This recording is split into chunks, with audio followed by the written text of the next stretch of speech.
번째 안철수 신당 이야기 좀 하겠습니다. 자, 어제 김한길 개인, 최재천 서울의 지역구죠. 그리고 권은희 광주 지역구, 이 두 사람이 탈당했습니다. 자, 이 두 분은 김한길 의원과 교감을 하고 탈당을 했다, 이렇게 볼 수 있는데요.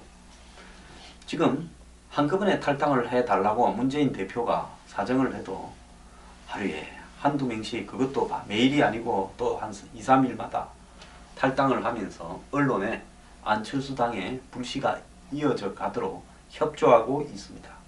그래서 제가 이야기하는 것은, 이것은 김한길, 안철수 두 사람을 넘어서서 뭔가 큰 정계 개편의 그림, 그 정계 개편은 이현집정부제 개헌을 목표로 건 그림이 그려지고 있다, 정치권에서.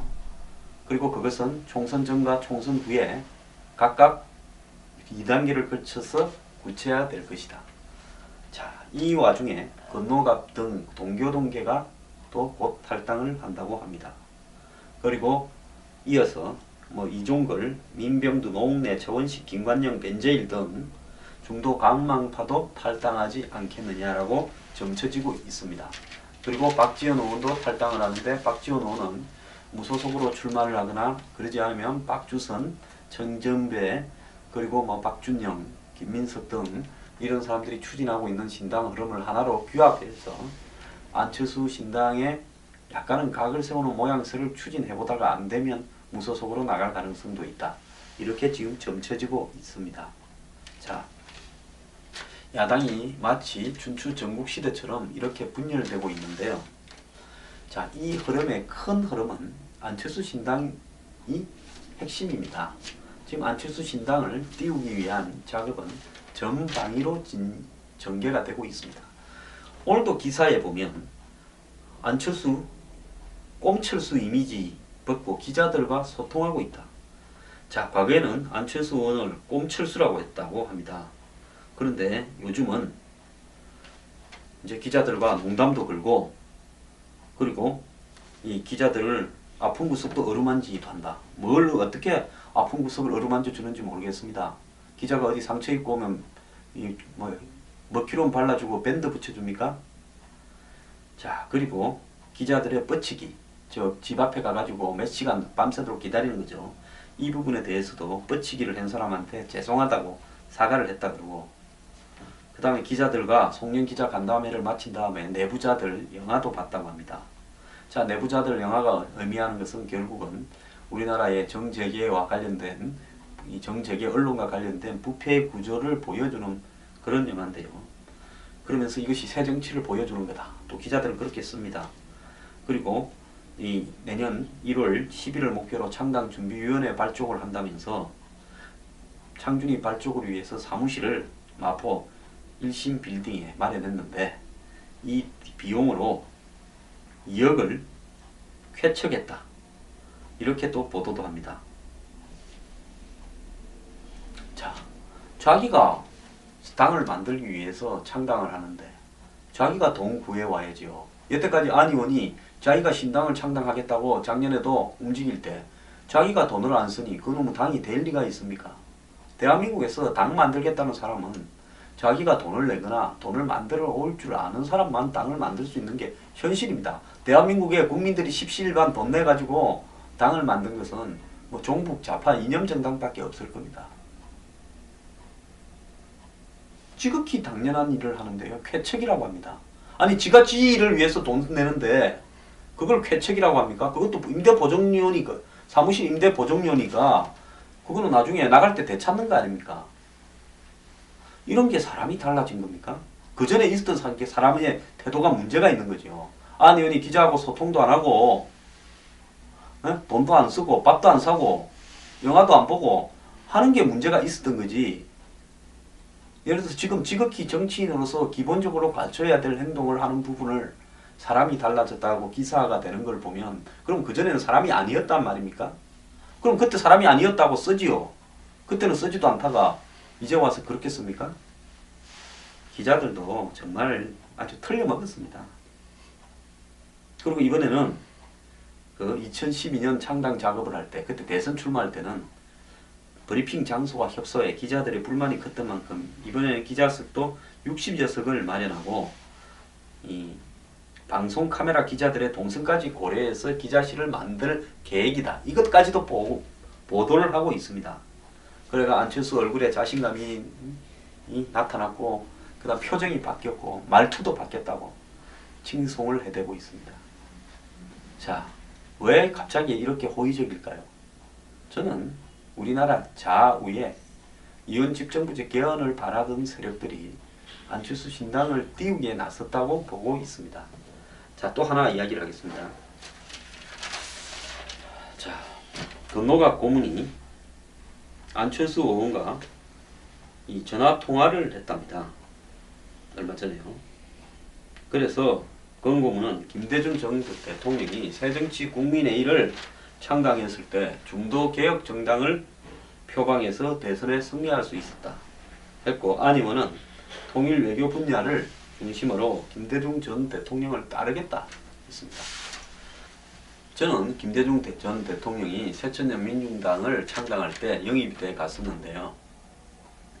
솔직히 외교 통일 정책이 마음에 들지 않아서 탈당했고, 탈당을 할 때 당시 노무현 후보 등에 대해서 이념적 지향성을 명확히 하지 않았기 때문에 탈당한다고 그 문제를 정확하게 짚었습니다.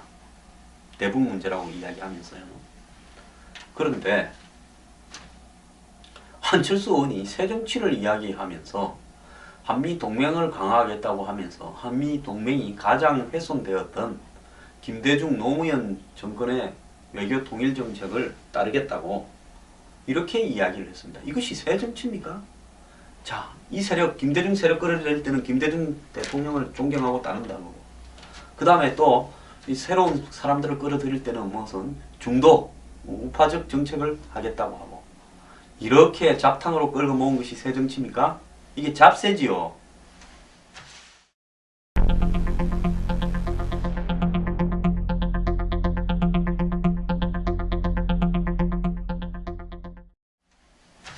자, 그분 관련 이야기를 좀 해보겠습니다. 지금 오늘 신문에 문재인이냐 안철수냐고 고민하는 정운찬이라고 기사가 나왔습니다. 다 알다시피 정운찬 총리는 4대강을 완성시키겠다라는 목표 하에 충성을 맹세하고, 뭐 이건 제 주관적인 게 아닙니다. 총리가 됐습니다. 그러다가 박근혜 대통령이 뭐 세종시 이전이나 4대강 문제에 대해서 부정적으로 나오니까 총리직 수행에 애를 먹었죠. 그러다가 총리를 그만두고는 사무실을 열고 대선 행보를 하는 것 같으니만 느닷없이 대선 말미에 안철수 의원을 만나다가 안철수가 사퇴한 직후에 문재인 후보 측을 지지했습니다.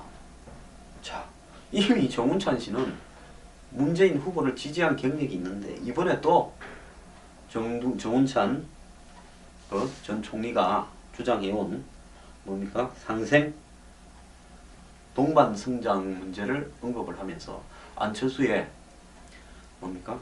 이 공정한 성장과 일치하는 맥락이 있기 때문에 정운찬을 영입한다 이러고 문재인 쪽도 데려가려고 한다 이런 겁니다. 몸을 한 번 팔면 됐지 몇 번을 팝니까? 이미 그쪽에 갔던 사람이 또 뭘 합니까? 그리고 그쪽에 갔다가 대선이 잘 안 되니까 발을 뺐다가 이번에 또 합니까? 그 전번에 문 후보한테 한번 가서 이번에는 안철수 도웁니까? 그래서 저는 대한민국에 이런 어떤 정치 풍토, 한 정권에서 총리쯤 했고 장관쯤 한 사람은 적어도 그 정권의 색깔에 따라서 정치나 모든 이 공직 경력을 나가내야 되는 것이 지극히 상식적인 일이라고 생각합니다. 이명박 정부에서 총리를 했으면 적어도 이명박 정부가 보수주의의 상징적인 정부였다면 그 부분에서 그냥 보수 정권 하에서 자기의 경력을 끝을 내야죠. 총리까지 하고 뭘 더 하겠다고 전혀 다른 정책을 가진 정당에다가 대선 후보 지지 선언을 합니까? 그러고는 그때 한 팔았으면 되지 이번에 또 팝니까? 몇 번을 팔 겁니다. 근데 안철수 의원이 또 이 사람을 끌어들인다고 합니다. 이게 새정치입니까? 철새 도래지입니까? 또 웃기는 일이 있습니다.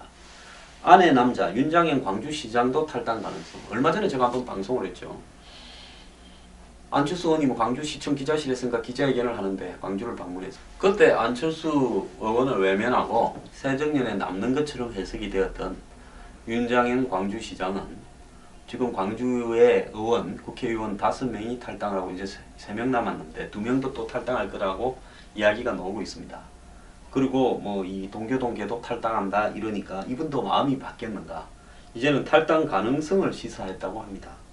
자, 광주시청 브리핑룸 기자회견에서 새정치연합을 탈당할 계획이 있느냐 이래 물으니까 정치인 개인으로서의 행보보다 150만 시민을 책임지는 입장에서 변화의 흐름을 지켜보고 때를 놓치지 않고 판단하겠다. 자, 광주시장이요. 아니 무소속이면 광주시장을 못합니까? 새정년이면 광주시장을 못하고 안철수 신당이 가야 광주시장을 할 수 있습니까? 이걸 한 번 더 하고 싶어서 그런 거 아닙니까? 자, 불과 한 보름 전에는 안철수를 부인하던 사람이 이제는 안철수에 갈 수도 있다고 이야기하는데 이런 분은 뭔 새라고 불러야 됩니까? 그래서 참 진짜 잘 끌고 모으고 있습니다. 자, 이 부분에 대해서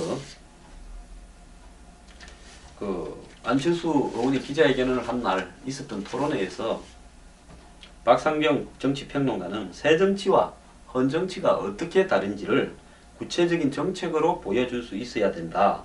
이런 이야기를 했습니다. 그리고 또 이런 이야기도 했습니다. 현역 의원들이 탈당해서 안철수 신당에 가면 다 공천을 받는 것으로 밖에서 알고 있다.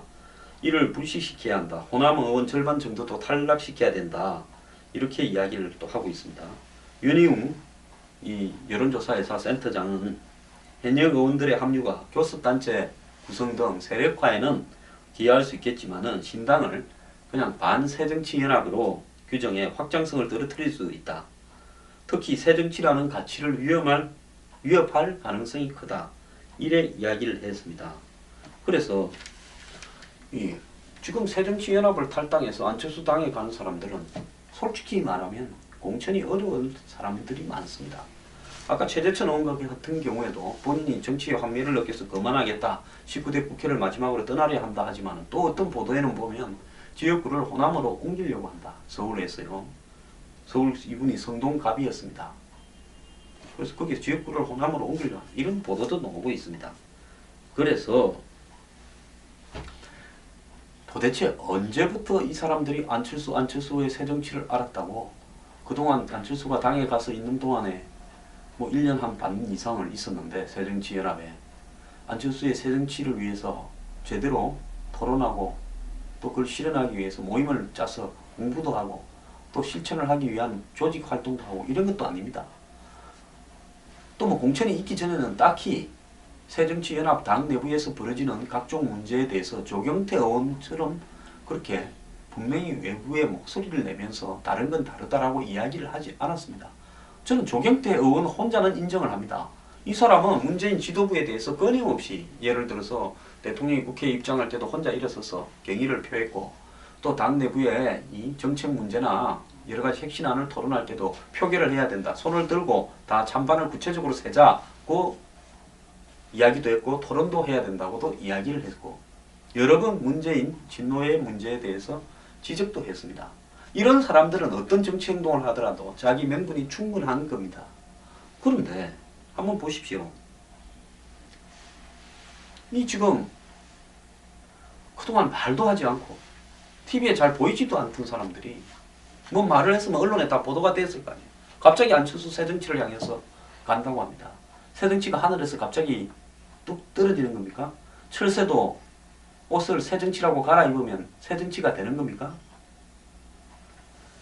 그래서 안철수 신당이 만들어지는 모습을 보면 자, 안철수 본인도 김대중 대통령의 통일 외교 정책을 따르겠다. 저는 솔직히 말하면 김대중 대통령의 통일 외교 정책은 저는 굉장히 반대합니다. 북한의 퍼주기 햇볕 정책도 반대하고요. 미국과의 관계를 지속적으로 흔들렸던 부분도 반대합니다. 그런 김대중 정권의 입장에 따르겠다.